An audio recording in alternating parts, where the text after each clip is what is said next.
Bonjour tout le monde. Bonjour à vous tous. Donc on est heureux, nous avons le plaisir de vous accueillir aujourd'hui au premier webinaire du cycle de formation en ligne, donc le Medivet Coaching Academy. Donc désormais nous le savons, hein, les soft skills en milieu professionnel ne fait plus aucun doute. Donc l'autonomie, la rigueur, l'engagement, la communication, l'esprit d'équipe, le dynamisme, la prise de décision, tous ces outils et toutes ces qualités font partie des compétences indispensables qui détermineront la réussite de notre vie professionnelle, de nos projets et même de nos vies personnelles. Donc, c'est pour cette raison que Medivet, en collaboration avec les deux institutions, l'École nationale de médecine vétérinaire de Sidi Thebet et l'École inter-État des sciences et médecine vétérinaire de Dakar, ont organisé donc ce cycle de coaching en ligne pour vous tous, étudiants, professeurs, enseignants, vétérinaires, sur le terrain, les vétérinaires du privé, de l'étatique, afin justement de vous soutenir en ces temps de crise sanitaire et de pandémie qui accentuent encore plus le stress et qui montre à quel point nous avons besoin de ces outils pour nous en sortir aujourd'hui. Donc, je voulais, pour commencer, donner la parole au directeur donc Monsieur Slim Bromvan, directeur de Medivet, et ensuite les deux professeurs qui représentent les écoles et les institutions pour le mot de bienvenue. À toi la parole, Slim.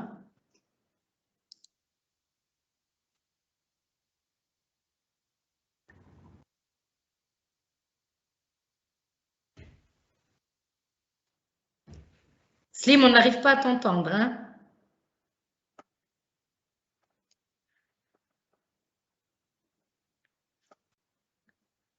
Donc, on va commencer avec le professeur Abdel Fattah Triki, qui nous a fait honneur par sa présence. Je sais, professeur, que vous êtes très occupé. Donc, merci d'être là avec nous aujourd'hui. Professeur Triki, directeur de l'École nationale de médecine vétérinaire de Sidi Thebet, à vous la parole. Merci, Imen. C'est moi qui vous remercie. Je sais, en ce moment, on est un peu pris par les examens de fin d'année. Nous avons aussi le concours national d'entrée à l'école vétérinaire, on est en plein dedans. Ceci n'empêche, je suis vraiment content et honoré d'être avec vous. Je voudrais commencer par dire, vous remercier, messieurs, surtout vous féliciter pour cette excellente initiative. Je l'ai déjà fait par mail. Je le dis maintenant à haute voix, cycle de formation en soft skills avec un intitulé qui est bien, c'est Medivet Coaching Academy. Vous avez déjà initié un cycle de formation en aviculture et pathologie aviaire. Je crois que ça a été un succès. Je ne doute pas que ce cycle de formation, ce sera aussi et aura autant de succès. Je remercie encore une fois les laboratoires Medivet qui sont devenus un partenaire maintenant. Ça fait quelques années qu'on collabore et on a toujours trouvé le soutien nécessaire de votre part. Et ce sera pareillement pour nous. Dès que vous aurez besoin des compétences de l'école vétérinaire, on sera toujours là. Donc, sans plus tarder, profiter aussi pour souhaiter la bienvenue à tous les participants. Je ne sais pas combien de participants, je crois qu'il y a déjà une trentaine qui se sont déjà inscrits pour participer. Sislim, je ne sais pas s'il nous entend, mais il y a eu une période où on n'a pas communiqué, et donc depuis la dernière fois, je crois que c'était le lancement du cours d'aviculture et de pathologie aviaire. Sislim, merci et marhaba bik, vous êtes chez vous. Bien sûr, ma collègue qui représente l'école de sciences et médecine vétérinaire de Dakar. J'ai appris que M. Kaboré est en déplacement. Il bouge beaucoup, M. Kaboré, je le comprends, parce que lui, il gère 13 États membres de cette institution. Nous, déjà, avec une seule école vétérinaire en Tunisie, on a quand même du mal à gérer. Merci, Imen. Et je ne connais pas votre coach. Je vais l'écouter tout à l'heure. Je ne serai pas tout le temps présent, mais ça me fera plaisir d'échanger avec vous. Voilà, je crois que j'ai répondu à votre demande, Imen. Merci beaucoup, professeur. Merci beaucoup de nous avoir alloué du temps pour le mot d'ouverture. Merci pour ces belles paroles et ces sentiments sincères. Merci beaucoup. Slim?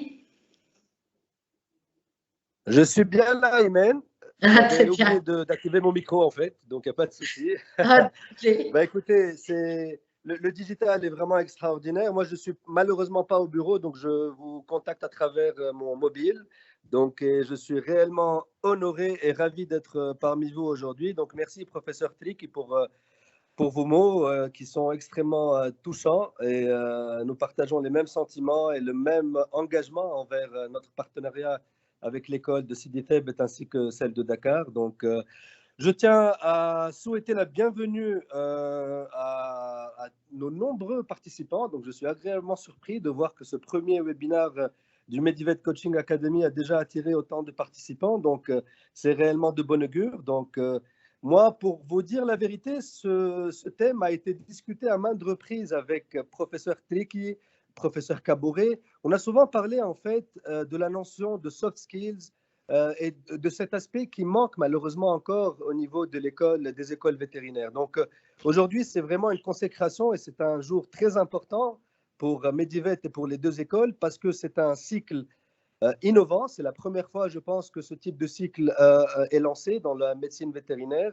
Et c'est réellement un honneur de compter parmi nos partenaires ces deux institutions de référence sur le continent. Donc, je vous remercie encore une fois pour la confiance renouvelée. Nous avons eu un Medivet Poultry Academy qui a été un énorme succès, je dois le dire, et ce Medivet Coaching Academy le sera très certainement. Donc, je souhaite la bienvenue à Mouaz Nasser, donc notre coach, qui nous a déjà fait honneur l'année dernière, si je me rappelle bien. Donc, c'était à peu près il y a 1 an, on avait fait le premier web coaching. Donc là, on va lancer un cycle de web coaching, donc à travers différents modules. Donc, je suis persuadé que ce webinaire et les prochains seront très utiles et très instructifs. Donc aujourd'hui, les compétences techniques, c'est un fait. C'est bien d'avoir, bien entendu, le diplôme et avoir les compétences techniques, ce qu'on appelle les hard skills. Mais la partie soft skills est souvent délaissée. Et c'est pour ça qu'on va réellement essayer d'œuvrer à travers cette académie à vous aider à monter en compétences sur ces skills qui sont devenus indispensables dans le monde professionnel. Voilà, je finirai par vous dire un petit mot que la situation sanitaire en Tunisie suite à la Covid-19 n'a jamais été aussi chaotique, il faut le dire.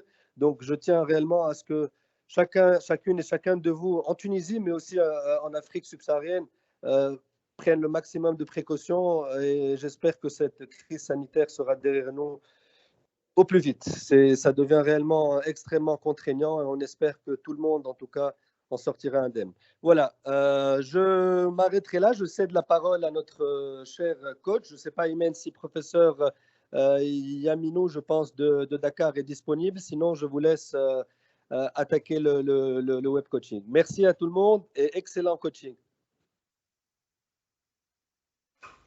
Ok, merci beaucoup Sislim. Enchanté, professeur Triki. Bonjour tout le monde. Comme le temps est un capital précieux, on va aller directement dans le vif du sujet. Une brève peut-être présentation, parce que j'ai déjà participé à 2 webinaires sur le coaching. Donc je m'appelle Mouaz Nasser, j'ai à peu près 30 ans d'expérience. Je viens, comme on l'a dit, du monde du coaching, du monde du travail en particulier. Et je vais utiliser des outils comme la PNL, comme l'analyse transactionnelle et pas mal d'éléments aussi tirés de mon expérience personnelle dans le monde du travail et du coaching. Bonjour tout le monde, enchanté de faire votre connaissance. Je voulais juste vous demander si vous avez à portée de main une feuille et un stylo, parce que nous allons avoir des activités interactives. Je vais peut-être vous faire quelques petits jeux. Je vais vous demander si vous avez quelques secondes pour récupérer un stylo, une feuille, près de vous. Merci. Alors, le programme, on va 4 grandes parties. Qu'est-ce que le temps et sa gestion? Envisager le temps comme une ressource, un tremplin pour la performance et le bien-être. Troisième chapitre, c'est comment bien gérer son temps, le temps. Et je me suis dit avec le temps quand même qu'on a à peu près 75 minutes, 1h30, à peu près 90 minutes. On va essayer de voir les 7 lois de la gestion des temps, du temps et des priorités. Voilà. Ceci étant dit, je suis ouvert aux questions. Ce que je propose, c'est que vous notiez vos questions pour la fin de cette présentation, mis à part les moments où je vous poserai des questions pendant les exercices. Et je vous consacrerai 15 minutes au moins à la fin de cette séance de coaching, en tout cas d'échange interactif pour répondre à vos questions. Est-ce que cela vous convient? Imen? Oui, parfaitement. D'accord. On va récupérer les questions qui vont poser sur le chat. Voilà. Et ensuite, on pourrait, si vous voulez bien, ouvrir les micros pour les questions ou vous lire les questions. Tout à fait. Alors, comme on l'a dit, qu'est-ce que la gestion et qu'est-ce que le temps et sa gestion? Alors, on va faire simple. Une personne qui sait bien... Pourquoi on fait la gestion du temps? Parce qu'une personne qui sait bien gérer son temps, ça lui permet... En tout cas, on va avoir 2 aspects. On va avoir un aspect professionnel et un aspect personnel. Et dans les soft skills, les 2 sont toujours, bien sûr, reliés. D'abord, ça nous permet 3 choses. Gérer son temps, c'est une notion d'organisation. C'est être organisé. C'est une notion de productivité. On va y revenir. Mais c'est aussi une notion de compétence. Gérer son temps est une compétence à part entière. Ce n'est pas quelque chose d'inné. Bien entendu, en 90 minutes, on ne va pas développer complètement cette compétence, mais on va la renforcer, prendre conscience de son importance et peut-être avoir l'envie de creuser un peu plus. Mais surtout, gérer son temps, ça nous apporte 2 choses très importantes, beaucoup plus d'efficacité et de bien-être. Et ce sont surtout ces 2 points-là qu'on va aborder pendant cette heure et demie qu'on va passer ensemble. Donc bien gérer son temps, ça nous permet d'être plus efficace sur le plan professionnel et personnel. Et bien sûr, sur le plan du bien-être, parce que bien entendu, en termes de stress, en termes de confort, quand on utilise son temps, ça permet d'être beaucoup mieux. Alors, qu'est-ce que la notion de gérer son temps? Ça répond à cette question. Une bonne gestion du temps permet de savoir 3 choses en fait. Alors, je suis un petit peu frustré parce que d'habitude, je pose la question. Je me demande là si j'ose le faire. Mais pour vous, on va le faire quand même. Allez, puisqu'on n'est pas très très nombreux, j'aimerais bien que vous m'écriviez un petit peu pour vous, la gestion du temps, ça permet de savoir quoi, ça va vous apporter quoi.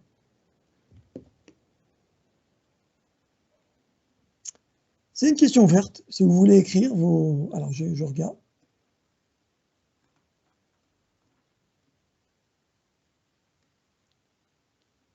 Alors, qu'est-ce que pourrait vous apporter la gestion et savoir gérer son temps?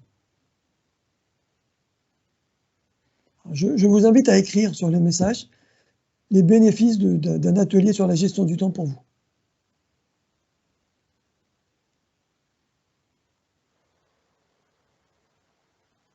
Moins de stress, oui. Ok. Des priorités, ok. Gain de temps, on va y revenir. Confort, bien-être et efficacité, on est d'accord.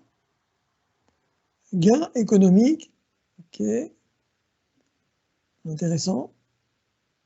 Quoi d'autre? Meilleure productivité, rentabilité. Il est clair qu'on est tous là concentrés sur l'aspect économique du temps. Ok, alors... En fait, il faut comprendre que gérer son temps, c'est un petit peu comme perdre du poids, j'allais dire. D'abord, avant de commencer son régime, il faut savoir qu'est-ce qu'on est en train de manger. Autrement dit, on va ensemble voir qu'est-ce qu'on est en train de faire de son temps. La première chose à faire lorsqu'on veut mieux gérer son temps, c'est de se dire, mais qu'est-ce que je fais de mon temps? Comment je suis en train d'utiliser? Une fois que je sais ce que je suis en train de faire, je vais me dire, qu'est-ce que l'on a à faire? Qu'est-ce qu'on devrait faire de mieux, comment on utilise notre temps et comment on pourrait mieux l'utiliser. Et enfin, comment on fait pour mieux gérer son temps? Ce sont les 3 questions à se poser. qu'est-ce que je fais de mon temps? Qu'est-ce qu'on doit faire pour mieux être plus optimum, efficace, etc. Et comment je vais faire pour utiliser mon temps de façon plus efficace? Ça, c'est ça le principe de la gestion du temps. Alors, pour pouvoir bien gérer son temps, pour pouvoir mieux le contrôler ou le maîtriser, il faut se poser la première question, c'est avant toute tentative de se réorganiser ou d'utiliser mieux ou d'optimiser son temps, il y a une étape préalable et essentielle, particulièrement incontournable. C'est d'apprendre à mieux se connaître. Parce que les soft skills, la base des soft skills, on commence toujours par soi. Je commence par me connaître mieux, connaître mes points forts, mes points d'amélioration. Je pars de ma situation actuelle et comment je vais progresser. Donc, je vais vous demander si vous avez une feuille, un papier, un stylo près de vous. On va faire ensemble un petit test. Est-ce que vous êtes OK pour faire ce petit test? Alors, j'ai besoin d'apprendre à mieux gérer mon temps. Alors, si vous regardez mon écran, est-ce que tout le monde voit mon écran? Je ne vous cache pas que quand j'ai le plein écran, je ne vois pas trop les réponses. Donc, je vais regarder un petit peu. Oui, c'est bon. Donc, je retourne sur mon écran tout de suite. OK, c'est parfait. Alors, je vais vous poser à chaque fois une question. Si vous appliquez toujours ce que je vais vous dire, vous mettez 1. Si vous appliquez ça la moitié du temps, vous marquez 2. Si ça s'applique, mais pas toujours, vous marquez 3. Si vous ne faites jamais cette action-là, vous marquez 4. Par exemple, devant la question 1, je remets mes travaux en retard. Quand vous avez des travaux, vous avez des projets, des choses à faire, est-ce que vous les remettez en retard? Si ça s'applique toujours à vous, si vous les mettez souvent en retard, vous marquez 1 sur votre feuille. Si vous faites la moitié du temps en retard, vous marquez 2. Si parfois vous êtes en retard, vous marquez 3. Et si jamais vous êtes en retard, vous marquez 4. J'espère que c'est clair. Bien. Deuxième remarque, je prépare mon travail à la dernière minute, la veille ou les 3 jours précédant l'échéance. Pareil, si vous faites ça souvent, vous marquez 1. Si c'est la moitié du temps, vous marquez 2. 3, ça s'applique. Et 4, jamais. Je pense que c'est clair pour tout le monde. Je vérifie. Très bien. 3. J'oublie des rendez-vous importants. J'espère que ça ne vous arrive pas. Vous marquez 1, 2, 3 ou 4 sur cette réponse-là. Quatrième question. Il m'arrive en travaillant de me rendre compte qu'il me manque des informations. Un texte important. Parfois, on est en train de travailler, de préparer un projet, et en plein milieu du boulot, on se rend compte que, aïe, j'ai oublié que j'avais besoin de cette information, j'ai oublié que j'avais besoin de tel texte important. Est-ce que ça vous arrive toujours? Parfois, rarement ou jamais, vous mettez 1, 2, 3, 4 devant la question numéro 4. On y va. 5. Je consacre plus de temps à mes loisirs qu'à mon emploi. Est-ce que vous êtes du genre de personne à consacrer plus de temps à vos loisirs que votre emploi? Si ça plaque toujours à vous, vous mettez 1. Parfois 2, rarement 3 et jamais 4 points. 6. Je consacre plus de temps ou moins de temps que prévu à l'étude d'une matière ou de la rédaction d'un travail. Autrement dit, j'estime mal le temps que je consacre à un projet, à un travail, à une occupation que je fais. Est-ce que vous êtes du genre à estimer mal le temps, ou vous consacrez plus ou moins de temps que prévu? Toujours la même notation, 1, 2, 3, 4. 7. Je m'acquitte de mes tâches au hasard, sans suivre aucun ordre préétabli. Je pense que c'est clair. Est-ce que vous êtes du genre à faire les choses en fonction de votre feeling, en fonction de l'humeur du moment, ou alors vous êtes quelqu'un qui avait préétabli un ordre ou des priorités? Pareil, 1, 2, 3, 4. Je pense qu'il y a 10 questions. 8. J'utilise rarement un agenda ou je le jette en début de saison. Est-ce que vous êtes du genre de personne qui, en début d'année, vous mettez un agenda, puis 3 semaines après, vous le jetez? Ou plutôt, vous êtes quelqu'un qui est assez organisé, vous écrivez tout? 1, 2, 3, 4. Très bien. 9e, j'atteins rarement les buts que je me fixe. Vous vous fixez des objectifs, des buts. Est-ce que vous êtes du genre à les atteindre rarement? Si ça s'applique toujours ou souvent, vous mettez 1. Si ça s'applique jamais, vous mettez 4. Et enfin, pour ce diagnostic, j'ai l'impression de perdre mon temps. Est-ce que ça vous arrive souvent d'avoir l'impression que vous perdez votre temps? Est-ce que ça vous arrive de temps en temps, parfois, une fois sur 2? Est-ce que ça vous arrive rarement? Est-ce que ça ne vous arrive jamais?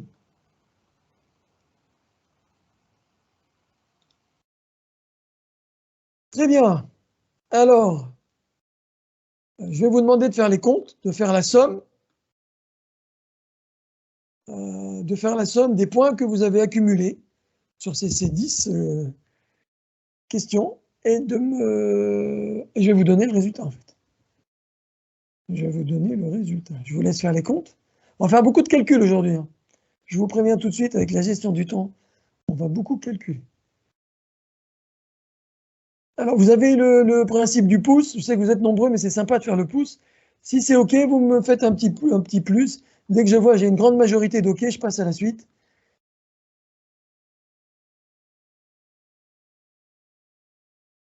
Très bien. Alors, les résultats, rapidement. Si vous êtes quelqu'un qui a si vous avez entre 30 et 40 points, vous êtes un gestionnaire hors pair, vous savez planifier, organiser et contrôler les activités à accomplir dans le cadre d'un travail ou d'un loisir. Donc, vous êtes quelqu'un qui savait bien gérer votre temps. Et cette formation, ce coaching vous confirmera que vous êtes sur la bonne voie. Si vous avez moins de 30 points, mais plus que 20, vous avez les prérequis pour être un bon gestionnaire. Vous hésitez à mettre en pratique les principes. Vous avez besoin d'améliorer votre efficacité. Je pense que ce petit coaching, ce mini-coaching va vous permettre de vous perfectionner. Et puis, si vous avez moins de 20 points, mais plus de 10 points, bah, vous n'aimez pas trop les trucs de gestion. Vous laissez le temps, la responsabilité de gérer. Vous êtes quelqu'un qui laisse les choses se faire comme elles devraient se faire. Et puis, vous vous sentez peut-être pas toujours efficace. Très important, si vous avez moins de 10 points, que vous n'avez pas répondu à toutes les questions. En fait. Donc, vérifiez que vous avez répondu à toutes les questions. Merci à vous. Alors, est-ce que ça vous a aidé? Ça nous donne une petite idée, un petit diagnostic. On rentre dans le vif du sujet. Très bien. Premier chapitre, je pense que la grande thématique sur laquelle on va être tous d'accord, maîtriser son temps, c'est maîtriser sa vie. Alain Lacan disait toujours, donc notre idée, c'est de prendre conscience que lorsqu'on maîtrise son temps, c'est qu'on maîtrise sa vie. Alors, sommes-nous pleinement conscients de notre rapport au temps? Nous connaître, comprendre notre rapport au temps va nous aider à mieux gérer notre temps. Qu'est-ce que ça veut dire? Ça veut dire que notre perception du temps détermine notre vision du monde qui nous entoure et donc détermine nos actions. Alors, très important, prenez une calculatrice, une feuille et un stylo, on va faire plein de calculs. Exercice très important, et c'est un moment, je pense que c'est un moment phare de cet atelier. Voici ma première question, donc on va y aller doucement, hein, on va y aller doucement. Je vais vous demander de me dire combien y a-t-il de secondes dans une heure? Combien y a-t-il de secondes dans une heure? Alors vous le calculez et vous le marquez. Alors Nauf a été très vite, il est conscient.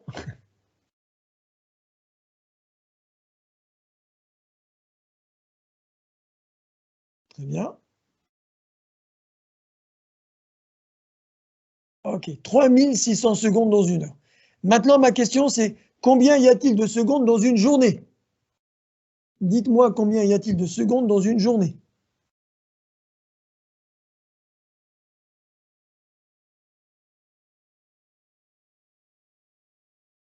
Voilà, très bien. Il y a 86 400 secondes. C'est la partie facile.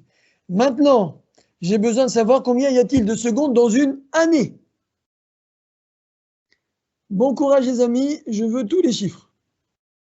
Combien y a-t-il de secondes dans une année? Effectivement, vous allez multiplier 86 400 secondes par 365 jours. Bien. Il faut garder les chiffres, hein. J'ai besoin de tous les chiffres parce que l'exercice est loin d'être terminé. Effectivement, on va y aller doucement, il y a 31 536 000 secondes dans une année. Maintenant, voici la question que je voulais poser depuis le début, c'est combien y a-t-il de secondes? Combien avez-vous consommé de secondes depuis votre naissance? On va faire simple, vous prenez votre âge et vous le multipliez par 31 500 000 secondes. Et vous allez découvrir combien vous avez consommé, combien vous avez utilisé de secondes depuis votre naissance. Si vous voulez arrondir à l'année, pas besoin des mois et des jours, mais voilà. Et j'attends vos réponses. Je vous laisse le temps de calculer et vous expliquer pourquoi.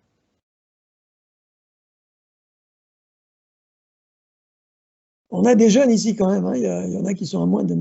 Alors j'ai 88 millions, non, 88. Attendez, combien ça fait?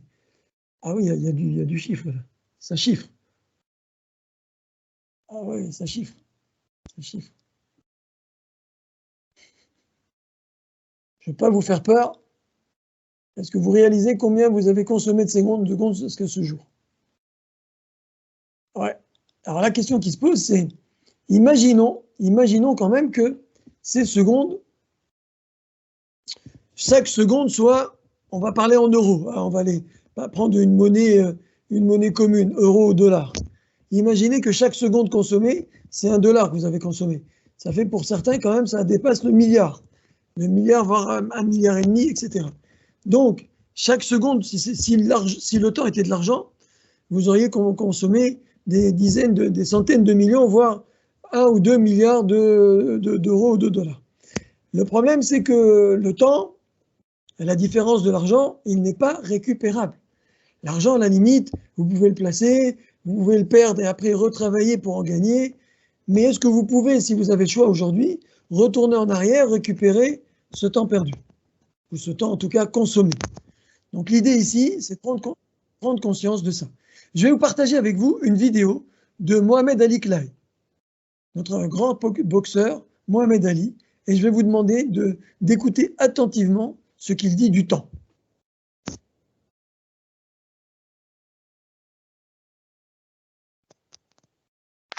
Moi, il n'y a pas le son. Hein. Si vous pouvez repartager en cochant l'option du son.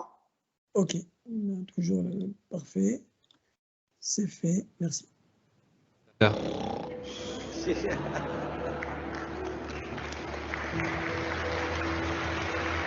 I think he's probably taken the last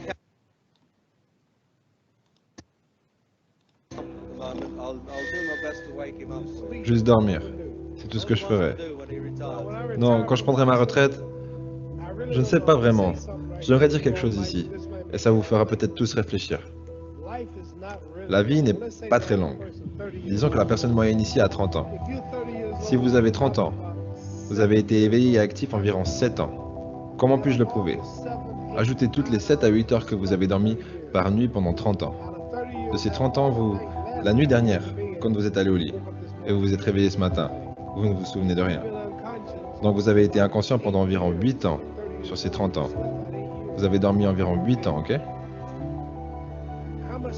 Combien de déplacements avez-vous fait depuis la station télévisée, à la maison, vers un autre pays, vers une autre ville, à l'école, à l'église? Vous avez probablement passé 2 ans à faire des allers-retours pour aller là où vous vouliez aller. Donc il y a 8 années de sommeil, 2 ans de déplacement. Et il y a 30 ans de votre vie avant que vous accomplissiez quoi que ce soit. Combien de temps vous restez à l'école aux États-Unis? L'école depuis le premier niveau jusqu'au 12e niveau. Est-ce que c'est la même chose ici? 6 heures par jour? 6 heures par jour pendant 12 ans. Au total, vous avez été assis dans cette classe pendant 3 années sans bouger. Du coup, 2 ans de déplacement, 8 ans de sommeil, 3 ans de voyage. Combien de films êtes-vous allé voir? Combien de combats êtes-vous allé voir? Combien de divertissements? Combien de temps au cinéma? À regarder des films, des concerts, des matchs de baseball? Ça fait probablement 2 ans de divertissement. Donc, d'ici le moment où... Ne vous perdez pas, vous allez voir ce que je veux dire. Donc, d'ici le moment où vous aurez des enfants, d'ici le moment où vous aurez éduqué vos enfants, d'ici le moment où vous aurez payé votre maison, vous arriverez à vos 60 ans. Donc, la vie est très courte. Et quand vous ajoutez tous vos voyages, toutes vos heures de sommeil, d'école et de temps à vous divertir, vous avez probablement passé la moitié de votre vie à ne rien faire. Donc, ce que j'essaie, j'ai 35 ans. Et dans 30 ans de plus, j'aurai 65 ans. À ce moment-là, nous n'avons plus d'influence. On ne peut plus vraiment rien faire à 65 ans. Ta femme pourra confirmer. Donc, ce que je suis en train de dire, c'est que quand vous avez 65 ans, il n'y a plus grand-chose à faire. Donc, dans 30 ans, j'aurai 65 ans. Et durant ces 30 ans, je vais devoir dormir 9 ans. Je n'aurai pas 30 ans à la lumière du jour. Je dois voyager en dehors des États-Unis. Tous ces voyages, ça fera probablement 4 ans de voyage pour les 30 prochaines années à venir. Environ 9 années de sommeil. Télévision, film, divertissement, ça fera environ 3 ans de divertissement. Donc à travers ces 30 ans, j'aurai environ 16 ans pour être productif. Donc c'est de cette manière qu'on peut décomposer la vie de chacun. Qu'est-ce que je vais faire ces 16 prochaines années? Quelle est la meilleure chose que je... Voilà, quelle est la meilleure chose que je peux faire ces 16 premières années? L'idée ici, en partageant cette vidéo de notre ami Mohamed Ali, c'est de se rendre compte que le temps est une ressource précieuse. En fait, il y a beaucoup de croyances qui disent que l'homme, en fait, n'a aucune influence sur la quantité de temps à sa disposition. Qui pourrait me dire combien il lui reste à vivre? 1 seconde, 3 millions de secondes, 1 milliard de secondes? On n'a aucune idée. On sait ce qu'on a consommé, on ne sait pas ce qui nous reste. Là, on n'a aucune... Mais perdre du temps, gagner du temps, l'homme ne peut pas épargner ni gagner du temps. Le temps, ce n'est pas une chose matérielle que je peux prêter qui va me rendre. Ce n'est pas... Matériellement, on ne peut pas prêter du temps. On peut choisir de consacrer du temps à quelque chose, mais je ne pourrais pas le récupérer. On verra qu'on peut déléguer du travail à quelqu'un, dans le sens où cette personne va utiliser ce travail pour que vous utilisiez votre propre temps à faire autre chose. Mais vous ne lui avez pas prêté du temps, parce que ce temps-là, il n'est pas récupérable matériellement. Ça, c'est une croyance. L'homme ne peut pas faire passer le temps ni plus lentement, ni plus rapidement. On peut le sentir différemment.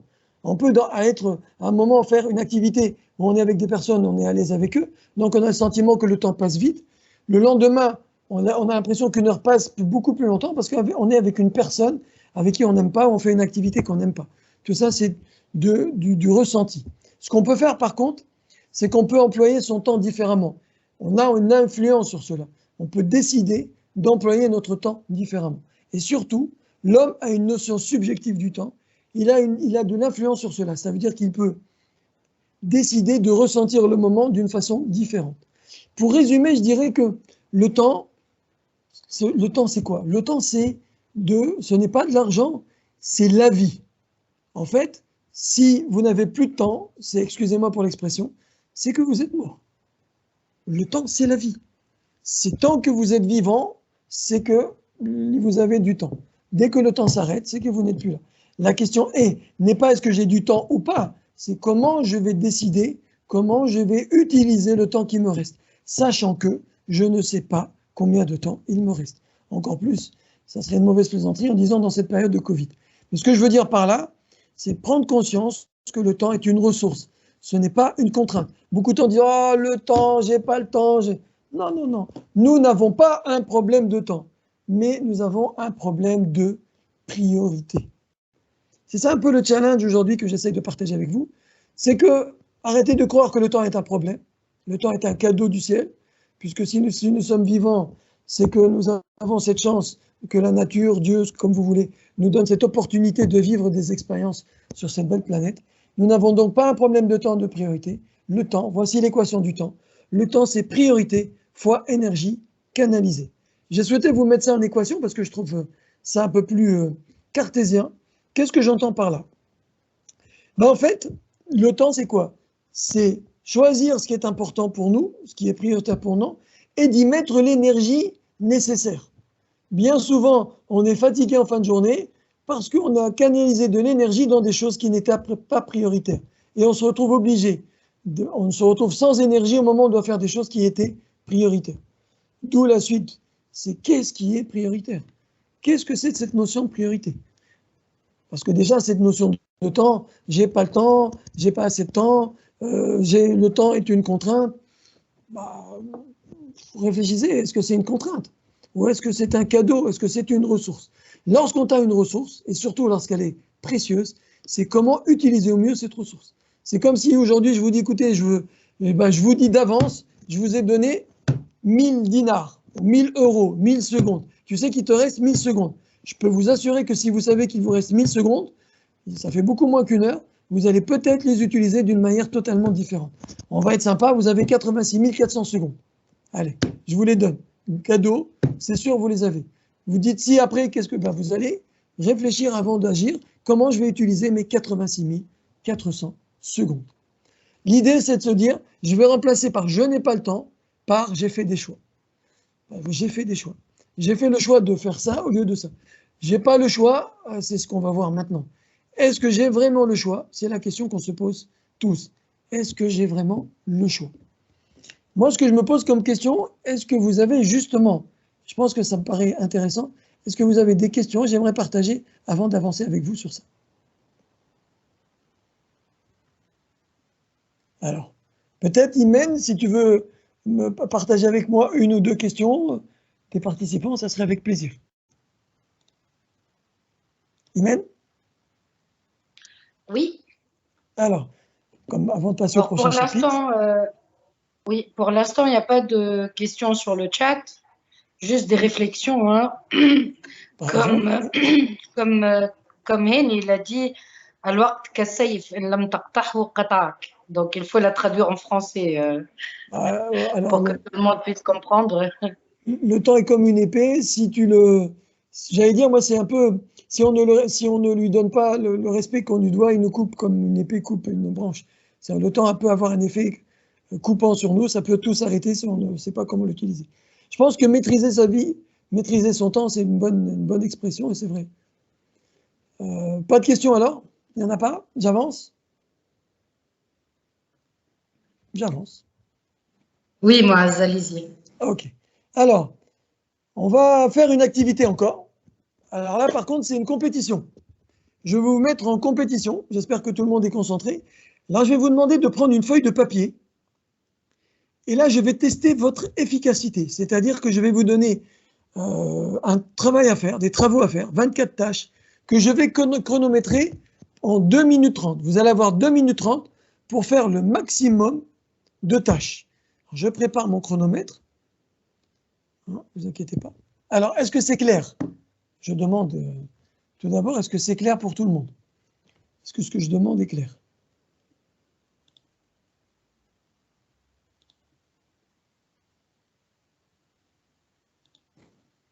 Oui, Moise. Donc, on va faire un exercice. On va faire un exercice.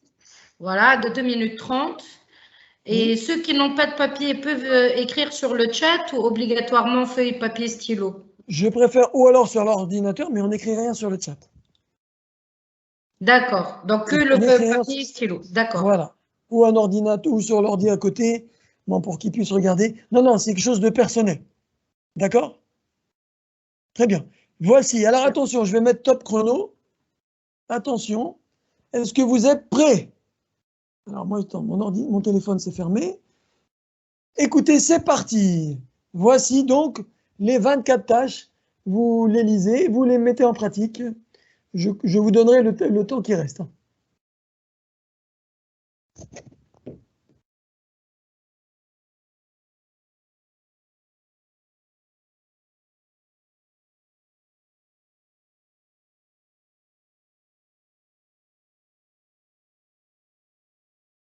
Alors attention, il vous reste 1 minute, il vous reste 2 minutes.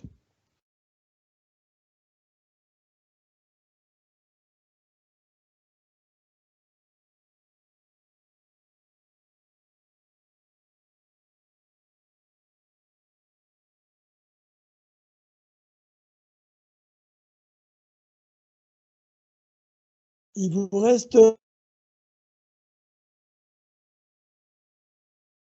minute 30.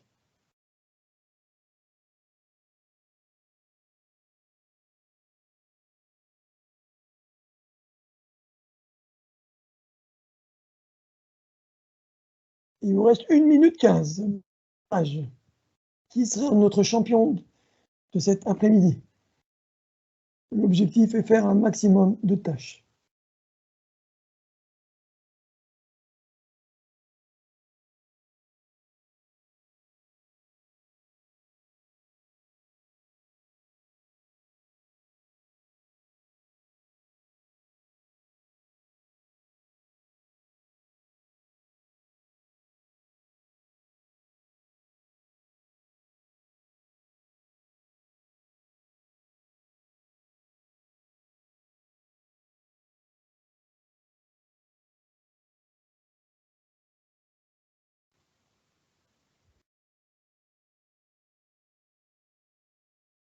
« 30 secondes.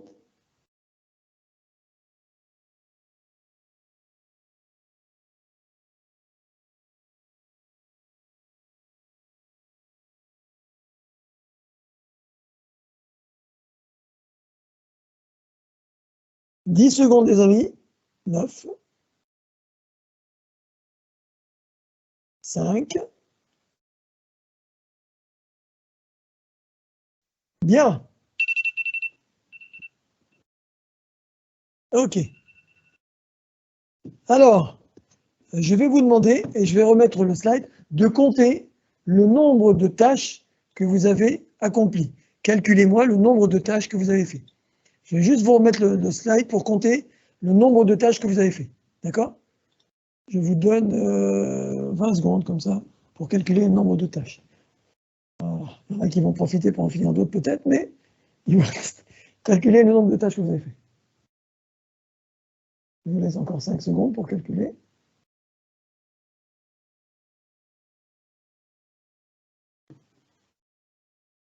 Très bien. Alors, combien avez-vous réussi de tâches? Écrivez-moi sur les messages, chacun, combien vous avez fait de tâches. Donc, il y en a qui ont fini.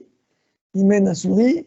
Alors, attendez-moi, moi aussi fini. Ça veut dire 24 tâches, vous me mettez le nombre. Quand vous me dites fini, ça veut dire 24, 12, 13, 15, 3, Sofiane Chal, ok. 22, 19, 15, 22 sur 24, 18. Mireille, 16, 11. Ok. Et bah, il y a tout le monde. Il y a une tâche, Imen. Moi aussi. Très bien. En tout cas, c'est sympa l'engouement et la participation. Alors, voici la réponse. Les amis, il suffisait d'en faire pas plus que 3. Il fallait faire 3 tâches pour atteindre l'objectif. Qu'est-ce que je vous ai fait? C'est le piège classique. Il fallait en fait, regardez bien, il fallait lisez tout avant de commencer, et ensuite, ne suivez que les instructions 3, 4 et 24. Retournez votre feuille, attendez la fin du temps imparti. Qu'est-ce qui vient d'arriver? Il vient d'arriver ce qui se passe continuellement au quotidien. Ces 24 tâches représentent votre quotidien. Vous savez, souvent on a des to-do list, on a plein de trucs dans la tête ou écrits, et on est parti dans notre journée à nous dépêcher à les exécuter toutes. Et arrivé à la fin de la journée, on a le sentiment de ne pas avoir avancé. Et pourtant, on n'a pas arrêté de courir toute la journée. Ben, qu'est-ce qui se passe? Rien n'est plus difficile que d'être occupé, rien n'est plus facile que d'être occupé, pardon, et rien n'est plus difficile que d'être efficace. Autrement dit, les amis, c'est pas parce que vous êtes occupé que vous êtes efficace. C'est comment vous utilisez votre temps. Et le but principal, le problème n'est pas le temps, mais est-ce que je suis capable de savoir ce qu'il faut faire en priorité? La fixation des priorités vise à arriver à la fin de la période d'une planification, en tout cas d'une organisation, à avoir accompli au moins les choses les plus importantes. Je ne vous cache pas, je ne vais pas vous faire la matrice d'Eisenhower, je ne vais pas vous faire les trucs. Je vais simplement essayer de vous aider à prendre conscience à travers des principes de comment se fixer des objectifs et ne pas courir toute la journée pour se dire « Waouh, j'ai passé une journée pleine, mais à la fin, j'ai l'impression d'avoir rien fait. » C'était un petit piège, mais c'est un petit peu le principe. C'est parfois, il ne faut pas se laisser emporter par ses émotions, mais rester fixe et clair dans ses objectifs. Alors, la question, c'est comment bien gérer son temps. Bon, avant de continuer, est-ce qu'il y a des remarques? Est-ce qu'il y a des questions? Imen, je te laisse voir s'il y a des questions et je serai disponible. Non, pour l'instant, que des réflexions sur l'exercice. Tout le monde a finalement, je pense, compris. Pour récapituler, vous avez donné énormément de tâches. Seules les personnes qui ont pris le temps de lire jusqu'à la fin vont comprendre que finalement, on leur demande juste d'écrire leur nom et de retourner la page. Donc, c'est une remise en question sur prendre son temps pour bien profiter de son temps, en fait.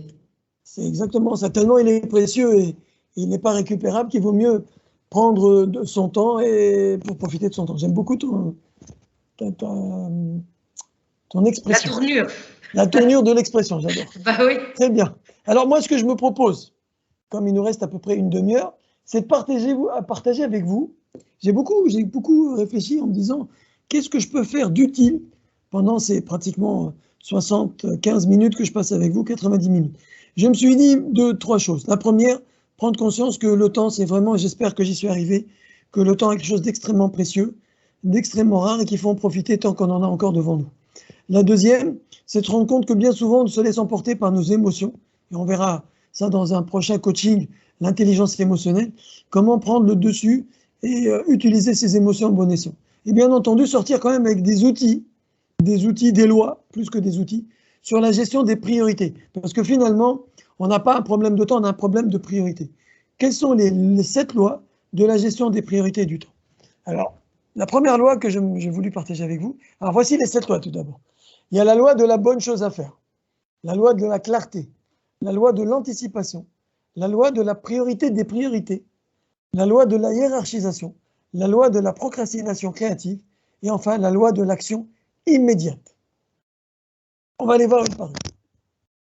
Alors, qu'est-ce que la loi de la bonne chose? En fait, on se dit souvent, et c'est Stephen Covey qui disait, vite faire et bien faire ne doit pas empêcher de faire la bonne chose. Autrement dit, bien souvent, on fait vite les choses, mais on n'a pas fait la bonne chose. Ça veut dire quoi faire la bonne chose? C'est que, par exemple, je dis n'importe quoi, j'ai commandé un vase très précieux d'une ville lointaine en Tunisie, et j'insiste beaucoup pour que la personne vienne à l'heure. Et donc, je lui donne une adresse, l'adresse X. Cette personne fait de son mieux pour arriver à l'heure. Mais quand elle ouvre le coffre, le vase est cassé. C'est bien de vite faire et bien faire, mais moi, j'avais besoin d'un vase en bon état. Donc, attention de ne pas confondre ce qui est important et ce qui est urgent et ce qui est prioritaire. Donc, faire les bonnes choses, c'est ça la loi de la fixation des priorités. Comment on fixe les choses importantes? On va le voir juste après. Donc, les gens à succès analysent toujours l'opportunité et l'adéquation de ce qu'ils vont faire avec leur objectif avant de se mettre à travailler ou à agir. Et donc, si vous l'avez bien compris, il va falloir distinguer 2 éléments fondamentaux dans la gestion du temps. La montre et la boussole. Qu'est-ce que c'est que cette histoire? La boussole, enfin la montre pour commencer, ça représente nos engagements, représente nos rendez-vous, nos échéances, ce que nous faisons et comment nous utilisons notre temps. Donc le temps, c'est la montre. La montre, c'est comment je vais utiliser mon temps. Le problème le plus important, le souci le plus important, c'est notre vision. C'est avant de dire comment je vais utiliser, c'est dire pourquoi je vais utiliser pour aller vers où. Ce qui me paraît important, c'est la manière dont nous menons notre vie. Exemple, mon objectif, c'est de perdre du poids. Je veux courir. Donc, mon objectif, c'est de perdre du poids. Donc, je vais faire 1 heure de footing chaque matin. Le 1 heure, c'est la montre, c'est le comment je vais utiliser mon temps. Le pourquoi je vais courir, c'est parce que je sais où je vais.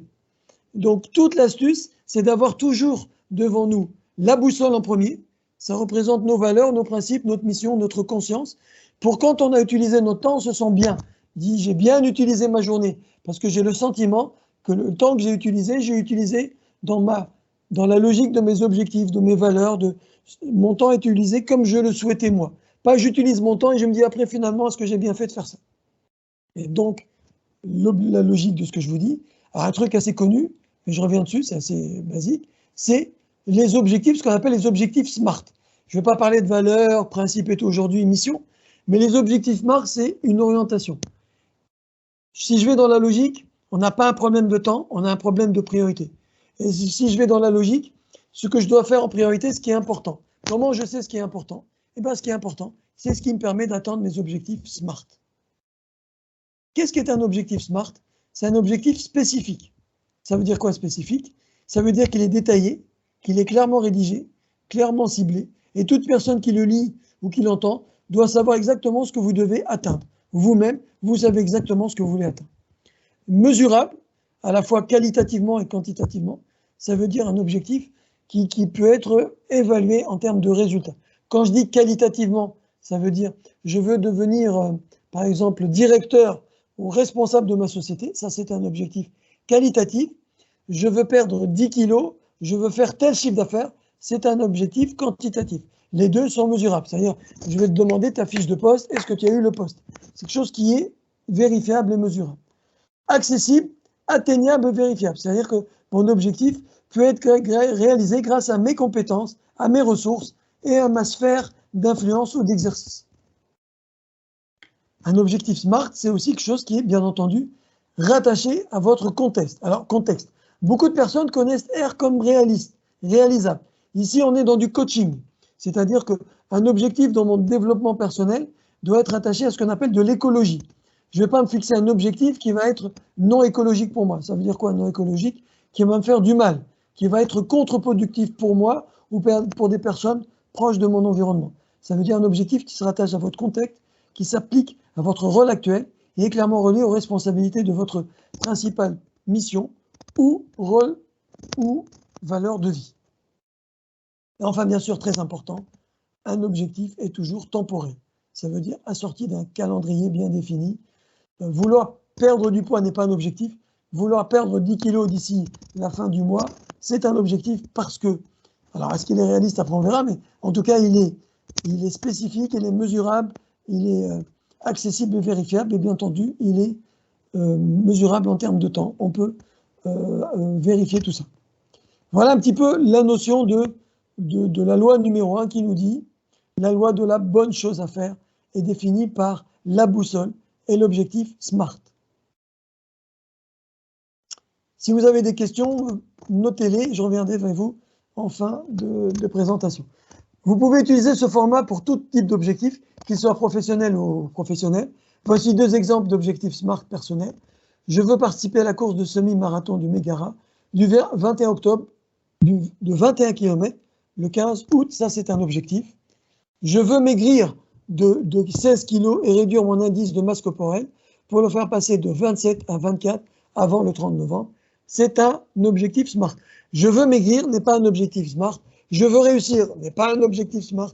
C'est un souhait, c'est un rêve, c'est tout sauf un objectif.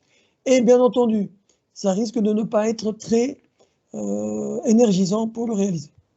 Deuxième loi, ça s'appelle la loi de la clarté. N'hésite pas, Imen, s'il y a vraiment une question, chose qui n'est pas claire, pour me couper, je reviens en arrière. C'est quoi la loi de la clarté? La loi de la clarté, il est difficile de mal choisir le chemin quand on sait clairement où l'on va. La clarté conduit au bon choix, les bons choix conduisent aux bonnes décisions. Autrement dit, la clarté, c'est renforcer ma définition de mes objectifs. Je dois être clair. Pour être clair, j'ai un conseil à vous dire, c'est essayer d'écrire ce que vous voulez, de formaliser ce que vous voulez, que ce soit personnel ou professionnel, de quantifier, d'estimer en termes de ressources temps, combien ça va me prendre, comment je vais me planifier tout cela. On va passer à ça tout à l'heure. Donc il est important, plus on est clair, plus il est facile d'aboutir à ce qu'on veut et de pouvoir prendre les bonnes décisions. Alors qu'est-ce que veut dire la loi de l'anticipation? Beaucoup de personnes se disent j'ai pas le temps, j'avais pas prévu, je suis débordé. La loi de l'anticipation, les choses qui n'ont pas été faites à leur temps deviennent urgentes. Ça veut dire que parfois, on confond urgence et importance. Alors, c'est ce qu'on appelle la matrice de Eisenhower. Je n'ai pas voulu la mettre en avant ici, parce que c'est un élément qui prend du temps, mais je vous invite à la noter, allez sur Internet, regardez, ça s'appelle la matrice d'Eisenhower, comme le nom du président des États-Unis lors de la Deuxième Guerre mondiale. L'idée était quoi? Il avait voulu mettre en place une stratégie pour optimiser l'efficacité de ses actions militaires. Il avait identifié 2 éléments importants, l'urgence et l'importance. Dans l'urgence, il y avait 2 axes, les choses qui étaient urgentes et les choses qui n'étaient pas urgentes. Et l'autre axe était les choses qui étaient importantes et celles qui ne sont pas importantes. Et de là, il est sorti de 4 situations. Et aujourd'hui, on sait qu'il faut commencer par les choses importantes et urgentes.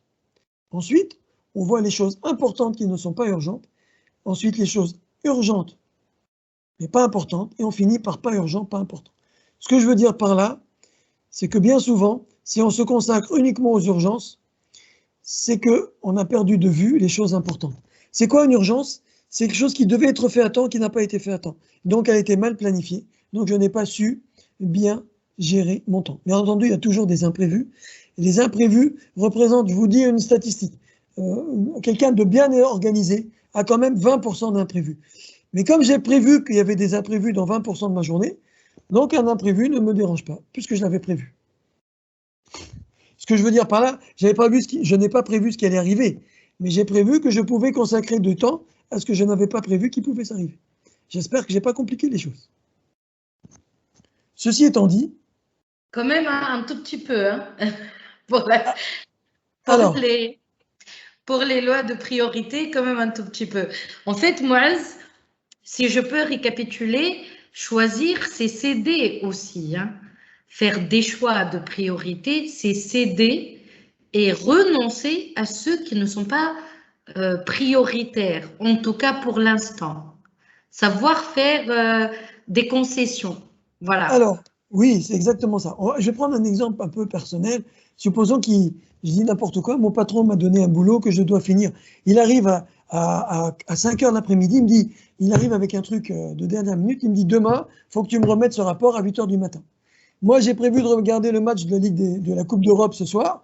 Il y avait des invités et ma femme, à la dernière minute, me dit tu vas aller ramener ton fils, tu dois faire une course. Et tout ça entre 20 heures et demain matin. Donc moi, à un moment, est-ce que je peux regarder le match, je vais recevoir les invités, les raccompagner. Et là, à un moment, si mon objectif, moi, au fond de moi, mon objectif, c'est le boulot avant tout, mes principes, faire plaisir à mon patron. Moi, je vais dire à ma femme, bah, écoute, t'annules la soirée. Ou alors, je vais dire, écoute, je ne peux pas raccompagner. Hein, si mon objectif est, mes amis, par principe, c'est les prioritaires, mais je vais me dire, écoutez, je vais raccompagner mes amis, je ne vais pas dormir, je vais passer la nuit à travailler pour demain rendre le boulot à mon patron. Et alors, si je suis quelqu'un qui dit, bah écoutez, moi je ne pose pas la dernière minute, tu as fait le choix de dire, je reçois mes invités, je dors, et puis demain quand je viendrai, bah, on en discutera parce que moi, voilà, je ne vais pas faire le boulot, je vais raconter une histoire. Et ça, beaucoup de personnes n'ont pas ce recul, cette capacité de se rendre compte que, en fait, ces choix sont souvent inconscients. On ne peut pas tout faire. On dira, si j'avais 10 heures de plus, tu ne les as pas. À un moment ou à un autre, tu dois faire des choix. C'est comme si quelqu'un me dit, écoute, je suis désolé, je suis arrivé en retard de 20 minutes, écoute, je me suis levé tard. Ben non, tu as fait le choix de te coucher tard. Ben non, tu as fait le choix de regarder la mission de trop, mais c'est ton choix. Moi, je dis, j'ai fait le choix de me lever tard et de prendre le risque de venir en retard, donc c'est mon choix, tu n'as pas à t'excuser. Tu vois l'idée ou pas? Oui, voilà, il faut assumer. Il faut assumer. Quand on priorise des choses, il faut les assumer, Zed. Alors, comment les prioriser? Ben, c'est sur la base, quel est mon objectif? Quelles sont mes valeurs? Quels sont mes principes? Aujourd'hui, quelqu'un me dit, j'ai pas le temps de faire du sport. Ben, moi, comme tu le sais, je me lève à 5h30 du matin, presque tous les jours, et je vais faire mon sport entre 5h30 et 7h. Parce que je sais que si la journée, j'ai beaucoup d'imprévus de par mon métier, donc je risque de ne pas le faire. Il m'arrive parfois de finir plus tôt, ben, je profite pour faire ma séance l'après-midi, je me dis demain, je vais pouvoir dormir un peu plus. Mais c'est pas que c'est une question de priorité. Si mes priorités sont définies sur ce qui est important pour moi. Et ce qui est important pour moi est défini par ma capacité à définir clairement mes objectifs. Ça prend du temps, c'est une question de vision, c'est une question d'habitude. Et là, il y a des lois. Donc, être clair, faire la bonne chose, et la bonne chose, c'est ce qui est prioritaire. Oui, les choses qui n'ont pas été faites à leur temps deviennent des choses urgentes, et donc le principe d'anticipation. Alors, la loi de la priorité des priorités, ici, je vais partager avec vous des petites méthodes. Prioriser, c'est passer à l'action. Ça veut dire quoi, passer à l'action? Quand on connaît ses priorités, quand on a des engagements plus forts et plus intenses qu'on tient à honorer, il est plus facile de dire non à tout le reste. Et ça, c'est un peu ce que tu venais de dire, toi. C'est un peu l'assertivité. Et ça, on le verra dans l'intelligence émotionnelle. Les gens qui ne disent pas non, en général, ce sont des personnes qui, ou la priorité, c'est de ne pas décevoir, ou alors ne savent pas qu'est-ce qui est plus important. Et en général, c'est les deux. C'est qu'il y a beaucoup de personnes qui n'osent pas froisser les autres, qui n'osent pas déranger, ou alors ils ne savent pas qu'est-ce qui est plus important que l'autre. Et là, on doit être capable que faire moins pour accomplir plus revient toujours à faire de nouveaux choix. J'aime pas le mot sacrifice parce qu'en fait, c'est pas un sacrifice. Tu ne fais aucun sacrifice, tu choisis d'aller dans la direction qui va te permettre de réaliser les bons choix pour toi, pour ton entreprise, pour ton avenir. Et de là, comprenez que vous avez une ressource, ce n'est pas une contrainte, vous avez de la chance d'avoir 86 400 secondes par jour, d'avoir 31 536 000 secondes par année. Sachez comment, à l'avance, gérer ce temps en faisant des choix. C'est ça la question. Et bien sûr, de les assumer le moment venu. La 5e loi, c'est la loi de la hiérarchisation. Ça veut dire être capable de hiérarchiser ses priorités. Il y a certaines choses qui devraient être faites avant d'autres du fait de leur caractère prioritaire. Alors, comment on fait? Il y a la méthode ABCD. Ça veut dire quoi, la méthode ABCD? Les tâches A, ce sont les tâches incontournables. Pour certaines, la question ne se pose pas, tellement les enjeux sont importants. Elles doivent être traitées immédiatement. Je vais dire, je ne veux pas mettre le boulot, je fais exprès. Je vais mettre, par exemple, j'ai des petits-enfants qui ont moins de 5 ans et il n'y a pas le choix. Ma femme ne sait pas conduire. Le matin, il n'y a que moi qui dois les emmener à la crèche le matin. Ça, c'est une tâche incontournable. Je dis n'importe quoi au boulot, arrêter ma caisse tous les jours, ça, c'est une tâche incontournable. Je ne peux pas faire autrement parce que si je ne fais pas, je peux me tromper dans ma caisse. Si je ne le fais pas, mes enfants ne vont pas à l'école et ils seront analphabètes. Donc, ça, c'est incontournable. B, celles qui sont importantes, mais un cran en dessous des premières. Les enjeux sont plus modérés en termes de délai ou d'impact. Ça veut dire que celles-ci, je peux les planifier, je peux les décaler, je peux les prévoir. Je peux les décaler dans la journée, mais elles sont faites en premier. Ça veut dire que, ça y est, j'ai accompagné mes enfants. Maintenant, je peux faire l'autre tâche. Celle-ci qui était prévue d'être faite à 8 heures, ben, c'est pas grave, elle peut être faite à 9 heures. Il y a la tâche C, classée ici, celles qui sont intéressantes à faire, mais qui n'ont pas d'impact, c'est du plus. Bah, aujourd'hui, il se trouve que j'ai fini plus tôt. Bah, je vais aller boire un café avec un ami que je n'ai pas vu depuis longtemps. Bah, voilà, ça fait un moment que j'essaie de le voir.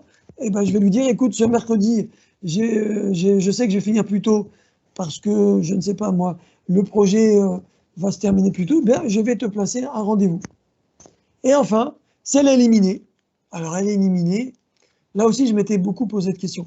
Est-ce que je vais vous parler des voleurs de temps? Ce fameux téléphone où je passe près de 2 heures, 3 heures, 4 heures par jour à naviguer sur Facebook, Instagram. Vous savez, vous avez une application sur l'iPhone et smartphone qui vous disent le temps passé sur le téléphone. Et si vous saviez combien de temps vous a volé dans votre vie sur le téléphone, combien de temps vous a volé? C'est comme si je vous avais prêté 1 million d'euros et qu'à la fin, il y a 200 000 euros qui ont été jetés par la fenêtre. Et ça, vous devez être capable aujourd'hui d'aller récupérer, d'éliminer tout ce temps perdu, inutile, que vous pouvez utiliser de façon beaucoup plus productive pour vous. Je ne vous dis pas de ne pas dormir, bien sûr, mais d'être conscient du temps qui peut être exploité au mieux. Alors, ça s'appelle la planification. La santé mentale et physique ne peut être réalisée que par un équilibre entre tous les domaines de la vie. Ça veut dire quoi? Alors, un truc très important. Vous devez savoir que nous avons tous ce qu'on appelle le modèle de l'équilibre. Nous ne sommes pas égaux face à l'équilibre entre temps et santé. Par exemple, moi, je suis quelqu'un du matin. Il y a des personnes qui sont du soir. Il y en a d'autres qui sont de l'après-midi, je ne sais pas. Ça veut dire quoi? Ça veut dire que quand je planifie les choses importantes, je les planifie dans les moments de la journée où je suis le plus en forme. Pareil, quand j'ai une activité importante, professionnelle, où je dois réfléchir, préparer un truc à présenter, eh bien, je le fais le matin. Ce jour-là, je ne m'entraîne pas le matin, ou je m'entraîne moins, parce que le matin, mon cerveau travaille 4 fois plus vite et plus efficacement que l'après-midi. Je me connais. Et les activités de loisirs ou qui ne sont pas importantes, ben, je les fais à des moments de la journée où je sais que je suis moins productif. C'est la même chose lorsque j'organise des réunions avec mes équipes et que, par exemple, je n'organiserai jamais une réunion juste après le déjeuner. Parce qu'à ce moment-là, la plupart des personnes sont à moitié endormies, en pleine digestion. Et vous devez connaître votre équilibre corps et énergie de façon à avoir ce qu'on appelle le cycle personnel d'efficacité. La planification des tâches tient compte de la durée des tâches, mais aussi du cycle de personnalité, du cycle d'efficacité personnelle. Vous trouvez aussi des tests sur Internet qui vous permettront d'identifier votre cycle d'efficacité personnelle. Quelques règles importantes pour la planification et sa mise en œuvre. Alors, établir une checklist. Alors, je vais essayer d'enlever ça. Je vous conseille d'établir une checklist d'activités. Je pense que beaucoup le font. Time. De se tête d'entre régulièrement.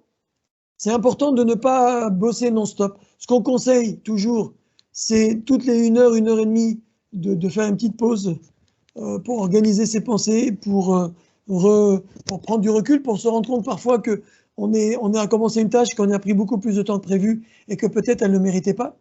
Ne pas plonger dans un déluge chaotique de travail. séparer les questions importantes des questions utiles, pour être capable de faire un planning, faire un travail après l'autre et pas tout en même temps. Parce que les gens qui font plusieurs choses à la fois sont peut-être des gens qui sont des boulots de travaux, mais sont en général rarement efficaces.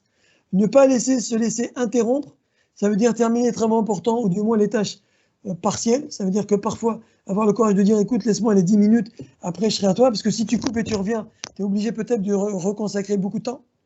Gardez le calme, vous avez votre planning, vous avez prévu des marges, vous avez prévu des imprévus, alors qu'il va piano face à nous, qui va doucement arrive en bonne santé. Tenez-vous autant que possible aux heures prévues. N'attendez pas que l'ambiance de travail s'y prête. Et ça aussi, beaucoup de personnes se disent quand je serai en forme, je commencerai à travailler. Là aussi, il faut un petit peu se forcer. Planifier signifie également être flexible. Le planning n'est pas tout. C'est pourquoi il ne faut jamais s'en tenir à un plan juste comme ça. Car il ne s'agit pas de satisfaire un plan, mais d'atteindre les objectifs fixés. Lors de la planification. Oui. Pardon, pour le planning, Emeni, elle a fait une remarque par rapport à ça. Il y a certains facteurs qui entravent notre planification. Et vous venez de parler justement, le planning ne veut pas dire que c'est du Coran ou une Bible. Hein. Voilà, justement, c'est ce qu'il faut comprendre. Il ne faut pas que ça soit non plus une source de frustration. Alors, oui, tout à fait, c'est vraiment ça. Alors, pour un petit peu, il y a ma voix qui rebondit. Voilà. Pour donner une idée, par exemple, moi, ça fait à peu près 12-15 ans que je planifie, je suis assez bon planificateur. Il m'a fallu 1 an et demi pour vraiment avoir une vie un petit peu organisée dans le sens où je veux moi. Il faut que vous compreniez il y a 3 grands types de temps référence, voire 4. Il y a des personnes qui ont besoin de planifier à l'heure et à la minute près. Il y a des personnes qui ont besoin de planifier à la journée. Il y a des personnes comme moi je planifie à la semaine. Il y a des personnes qui planifient au mois. La gestion du temps, c'est comme un costume. C'est-à-dire que moi, je vous donne le tissu, je vous donne le fil, et je vous montre comment fabriquer votre tenue. Mais moi, par exemple, j'ai besoin d'une tenue large, une autre d'une tenue serrée. Donc le planning n'est pas quelque chose qui doit être serré, c'est quelque chose qui doit être adapté à vous. Le planning, c'est juste un outil de visibilité, et il va devenir de plus en plus adapté avec le temps, avec la pratique. Donc le planning n'est pas quelque chose qui doit vous stresser, c'est quelque chose qui doit vous aider, qui doit être un outil d'accompagnement et de motivation. Donc, simplement, ce n'est pas l'objectif d'arriver plus vite, c'est l'objectif de garantir d'arriver à ce qu'on veut arriver. D'accord? Je continue. Lors de la planification, réfléchissez toujours à de la place pour les choses importantes. Si vous n'avez pas l'habitude de faire des plannings, l'idée c'est de commencer avec un planning. Au départ, il va être bon à 30% et d'organiser des moments justement pour planifier son planning. Par exemple, je me dis, moi, chaque dimanche, chaque fin de semaine, chaque début de semaine, et en fin de journée, faire un petit bilan de son planning, dire, tiens, aujourd'hui, j'avais prévu de faire ça et ça. Finalement, j'ai mal estimé le temps, ça pouvait se faire plus. Et là, en faisant ces réajustements répétitifs, quotidiens, hebdomadaires, même mensuels, petit à petit, ça va s'ajuster. La loi 6, la procrastination créative, ça veut dire quoi? Pour pouvoir faire une chose, il faut reporter une autre. En fait, la procrastination, ça veut dire reporter à demain une chose qu'on pourrait faire aujourd'hui. Mais il y a de la procrastination positive, créative. C'est-à-dire que parfois, je vous lis le texte, si vous avez du mal à savoir ce qui est important à faire entre deux choses, comparez leurs conséquences futures et respectives. Tu te dis, s'il y a une conséquence future moins lourde, c'est celle que vous devez reporter. Donc, vous avez 2 trucs. Si je ne fais pas le boulot ou si je ne regarde pas le match, qu'est-ce que je devrais reporter? Si je ne fais pas le boulot, je risque de me faire renvoyer. Si je ne regarde pas le match, à la limite, je pourrais regarder en différé le lendemain. Alors, je vais reporter le match et je vais regarder et je vais faire mon travail. C'est ça un peu la procrastination. C'est que je choisis en me disant quelle est la perte la moins grave pour moi. Quelles sont les conséquences les moins lourdes? Ça peut être rassurant. Procrastination créative. La loi de l'action immédiate. Il est impossible d'oublier de faire ce qu'on a à faire. Autrement dit, qui veut faire quelque chose trouve un moyen, qui ne veut rien faire trouve toujours une excuse. Je pense que je ne voulais pas en faire trop, ça me paraît très simple. Je vais vous montrer un exemple. J'avais l'objectif d'être riche. C'est notre ami le loup de Wall Street. L'obnubilation d'un objectif peut amener à des terribles conséquences. Attention, des objectifs SMART ne permettent pas en soi d'atteindre ces objectifs. Faites attention, si votre objectif devient carrément une obsession, vous passez de ça à ça. Donc, fixer des objectifs, c'est se donner une boussole, donner une direction. Sachez une chose, que le bonheur n'est pas dans la destination, il est dans le chemin de la destination. Profitez du temps que vous avez. Ça serait un peu la fin de cet atelier. Le temps, c'est la vie. Le temps, c'est un capital précieux. Profitez de ce capital précieux. Profitez de l'instant présent qui est un véritable cadeau. Ayez un rêve, ayez des objectifs et vous serez heureux. Merci à vous. Merci beaucoup, Moaz. Honnêtement, c'était vraiment très intéressant. Ça remet les idées en place, là, du coup. Hein. On remet les priorités en place. On essaie un peu de situer sa vie à lui, à nous, hein, par rapport à ce que vous dites, certainement. Donc, un bon récap, là, le temps, c'est la vie. Tant qu'on vit, on a du temps et le temps, c'est des ressources qui nous permettent justement de réaliser des objectifs. Les objectifs peuvent être des rêves qu'on veut concrétiser, mais en fait, c'est ce que tu nous as offert aujourd'hui, c'est des outils pour bien gérer cette ressource précieuse qu'est le temps. Je pense d'ailleurs que c'est la ressource la plus importante dans la vie d'une personne. Hein. C'est la seule ressource que tu ne peux pas récupérer.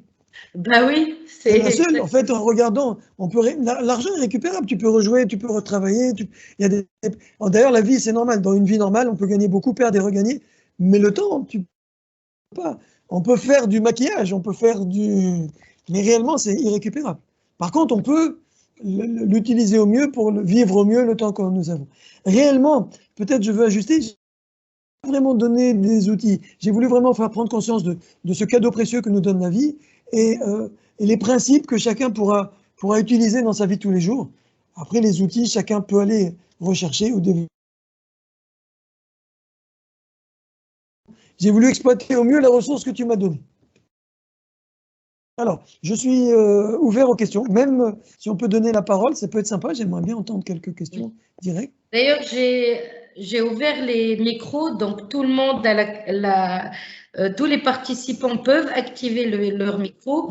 On voudrait juste que vous pratiquiez le lever de main afin qu'on puisse vous donner la parole et comme ça éviter que tout le monde parle au même temps. Hein. Donc, le docteur Mamadou, il vient de dire vraiment, je ne regrette pas du tout d'avoir fait le choix de suivre ce webinaire. Il a bien utilisé son temps, le docteur Mamadou. C'est bien de prioriser. Hein. Donc, voilà. Alors, comment, pour Papa Sec, il dit, pour mieux lutter contre le manque de temps, est-ce que c'est savoir dire non aussi à tout ce qui est, voilà, comme vous avez dit tout à l'heure, Moaz, pour l'assertivité, par exemple. Oui, alors il y a ce qu'on appelle une rubrique qui est très intéressante, qui est les voleurs de temps. Un des éléments, il y a deux éléments très personnels. Donc, il y a les gens perfectionnistes qui consacrent dans leur travail à refaire ce qui ne peut pas être parfait. Il y a aussi ceux qui offrent leur temps aux autres, qui vont réaliser des choses, qui vont offrir chez eux et disent « ouais, j'aurais peut-être pu faire ça ». Alors dire non, c'est aussi un certain courage. Parce que si tu peux dire non quand tu sais ce qui est important et qui est prioritaire pour toi. Donc savoir dire non, oui, c'est une méthode et c'est une...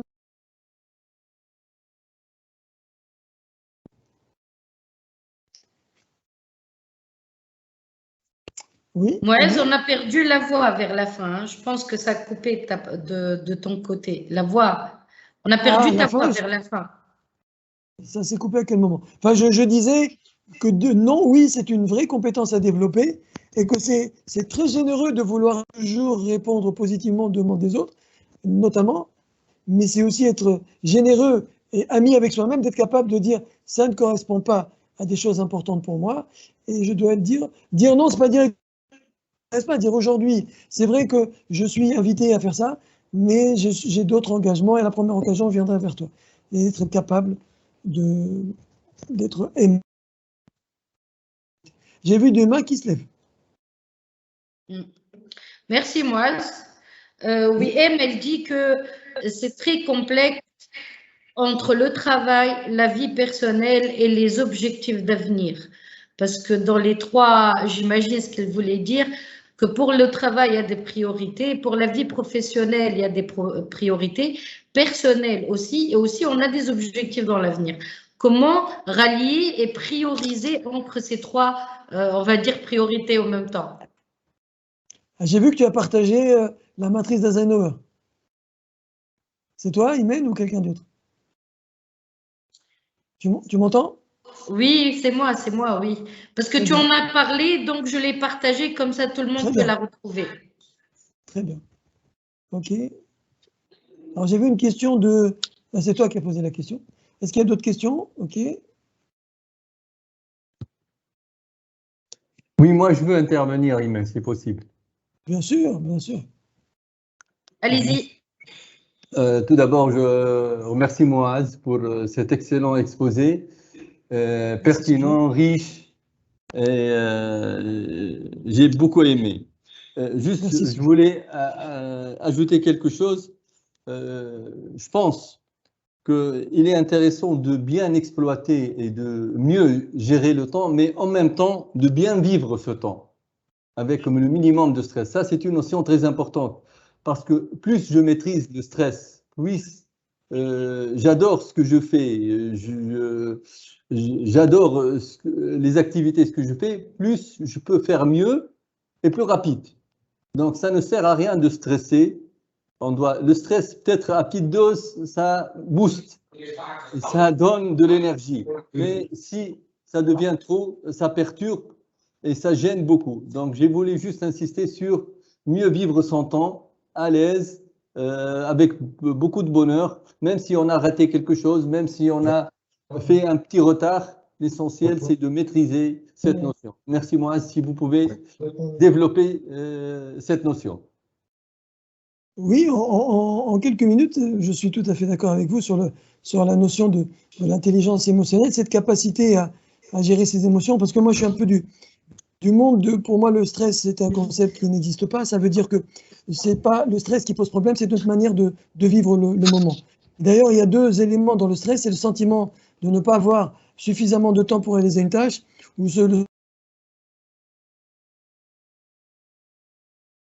Le son a été coupé. Ah. Alors, je répète, je vais essayer de répéter ça de façon plus rapide. Aujourd'hui, la notion de stress est plus une notion de comment je perçois mon environnement. Il y a trois éléments qui créent l'incertitude. C'est le sentiment d'urgence, je ne vais peut-être pas y arriver. Le sentiment d'incapacité, je ne sais pas comment faire. Et le sentiment d'incertitude, je vis dans un monde incertain, je ne sais pas de quoi est fait l'avenir. Ces trois éléments-là nous permettent, causent le manque, on ne profite pas de l'instant présent, qui est la seule vérité. Donc c'est vrai aujourd'hui, s'apaiser émotionnellement, se libérer de ces informations toxiques qui tournent autour de nous et de lâcher un petit peu prise pour profiter de ce cadeau précieux qu'est le temps. Maintenant, évidemment, lorsqu'on fait quelque chose qu'on aime, chose qu'on apprécie, qui a du sens pour nous, eh bien le temps va passer, on va l'apprécier beaucoup plus. C'est ça que je peux dire. Je ne sais pas si je complète ce que vous dites, c'est Sophie. Oui, je voulais ajouter quelque chose. Par exemple, lorsque j'ai un problème, je suis malade, je pense qu'il y a une maladie plus grave, donc je suis à l'aise. Je n'ai pas pu atteindre le rendez-vous à l'heure, donc je dis peut-être j'aurais pu peut-être eu un autre problème, donc je suis à l'aise. Donc chaque fois il y a quelque chose de plus grave, et comme ça je me suis rassuré. C'est pas pour être en retard, mais pour ne pas vivre embêté, stressé, perturbé. Donc j'essaie toujours de garder le calme pour mieux vivre. Alors, j'ai une histoire sur ça. S'il n'y a pas quelqu'un qui va poser une question, j'ai une belle histoire. C'est l'histoire, en fait, d'un... Il y a juste une voix en parallèle. C'est l'histoire c'est à l'époque on va dire, il y a 200, 300 ans, c'est un vieux monsieur qui vit dans une zone rurale qui est très pauvre. Il a juste un cheval et il vit avec son fils de 19-20 ans. Et tous ses voisins lui disent, écoute, il faut que tu vendes ton cheval, parce que tu n'as pas d'argent, au moins tu vas pouvoir donner à manger à ton fils, etc. Et le vieux monsieur dit, moi, le cheval, je le connais depuis que je suis né, c'est comme mon fils, je ne peux pas m'en libérer. Et puis, quelques jours après ces discussions, son cheval s'enfuit. Il dit, tu vois, si tu nous avais écoutés, maintenant tu es vraiment dans une vie qui c'est catastrophe. Et le monsieur dit, on ne sait pas, peut-être ben cuite, peut-être ben non. Et puis après 3-4 jours, le cheval revient avec tout un troupeau de cheval. Parce qu'en fait, il avait trouvé une copine, une jument, il était parti avec elle, et puis elle a ramené tous ses copains avec elle, et maintenant il a une dizaine de chevaux. Et il leur a dit, voyez, on ne sait pas des fois. On pense qu'il m'arrive un malheur, et puis finalement, il m'arrivait un bonheur. Et puis, comme il demande à son fils de dresser les chevaux. Donc il dresse le premier et le troisième, et arrivé au quatrième, il tombe sur un cheval très, très sauvage, et son fils tombe, et il se casse la jambe. Et les voisins arrivent, tu as dit, tu vois, tu as vu comment on t'a dit, tu as un seul fils, et voilà, tu t'occupes pas bien de lui, et voilà. Et puis il leur dit, on ne sait pas. Et comme par hasard, un jour après, il y a une guerre qui s'est déclenchée dans son pays, et le roi a décidé d'engager tous les jeunes en bonne santé. Et quand ils arrivent dans son village, ils ne prennent pas son fils parce qu'il a la jambe cassée. Il leur dit, vous voyez, si mon fils il était en bonne santé, s'il n'avait pas la jambe cassée, il serait parti à la guerre, il serait peut-être mort. Donc c'est une question d'esprit. Tout ce qui nous arrive, il y a toujours un bon côté et un mauvais côté. Ça dépend comment on regarde les choses. Voilà, ça m'a rappelé cette histoire-là. Donc, ce que disait Sofiane, c'est relativiser, essayer de regarder toujours positivement les événements de la vie. Voilà, il y a toujours... Oui. Donc, avant de clôturer, moi, parce qu'on arrive au terme du webinaire, moi, en fait, ce que je fais pour planifier, je commence toujours par les tâches que je peux éliminer. Et je commence toujours par ce que je peux déléguer. Tu sais, même dans ma vie personnelle, hein, je donne à ma mère pour passer des coups de fil quand c'est pas important. Donc, ma mère, même, des fois, elle dit, c'est la secrétaire de Imen qui vous appelle. Parce qu'elle, elle a le temps, tu vois. Donc, oui. Moi, je commence toujours par les choses que je peux éliminer et ensuite que je peux déléguer dans ma vie personnelle comme professionnelle pour me concentrer sur le plus important. C'est comme ça que j'essaie et c'est comme ça que j'arrive un peu à gérer mes priorités. Et alors, Mohamed, il dit, bien gérer notre temps professionnel ou privé, ça nécessite le minimum des moyens pour exécuter ce qu'on a à faire. Les moyens, c'est comme il a dit, moi, j'imagine, hein, se donner les moyens, c'est prioriser ce qu'on doit faire tous les jours. Ah, dans se donner les moyens, il y a beaucoup d'éléments. Parce que dans la gestion, dans l'allocation des ressources, en management, il y a 3 types de ressources. Il y a le capital humain, il y a ce que j'appelle moi le capital financier, et puis il y a la ressource temps. Parce qu'on peut avoir de l'énergie, on peut avoir de l'argent, on peut avoir du temps, mais on n'a pas de personnes pour faire l'activité. On peut avoir des personnes, on peut avoir l'argent, on n'a pas le temps. Donc tous les moyens, c'est vraiment quelque chose de flou. Donc une question, les ressources, c'est le management du temps. Là, on rentre dans les compétences des gens, parce que quelqu'un de compétent aura besoin de moins de temps que quelqu'un d'incompétent. Quelqu'un de compétent mais qui n'a pas les ressources financières aura besoin de plus. Il y a beaucoup d'éléments qui rentrent en considération. Exactement. Oui. Merci Moaz. Avant de clôturer aussi, en fait, je voulais préciser que le professeur Kaboré et Alas, c'était prévu qu'il fasse un mot d'ouverture, de mot de bienvenue pour les participants.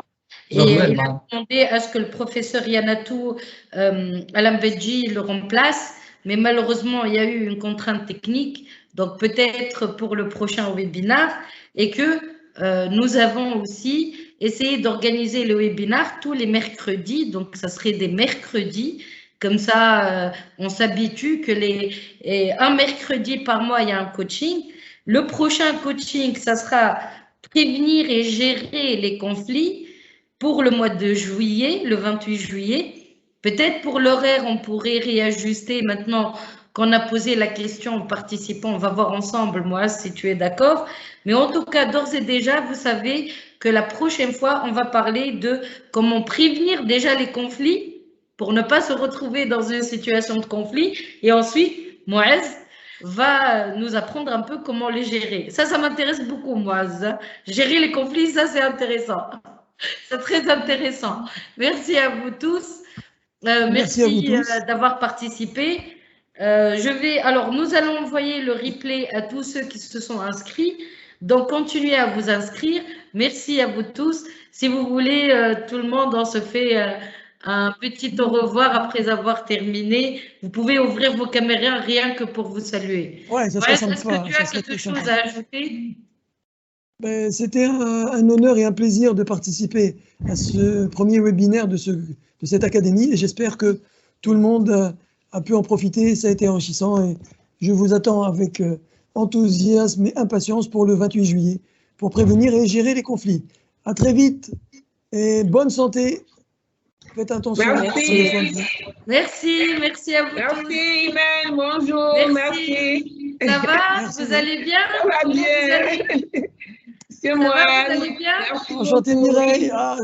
Rien ne vaut la caméra, franchement. Mireille, vous l'avez reconnu, moi. Ah oui, hein?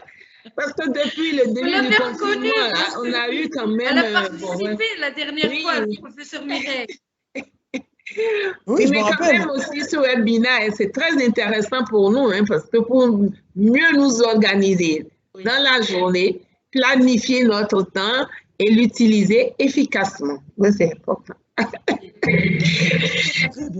Plaisir de vous revoir. Oui, merci et bonne soirée à vous. Salut. Ça va? Merci beaucoup. Merci d'avoir été nombreux. Merci beaucoup. Merci beaucoup. C'est intéressant le sujet donc de la prochaine session parce que je suis le conflit même.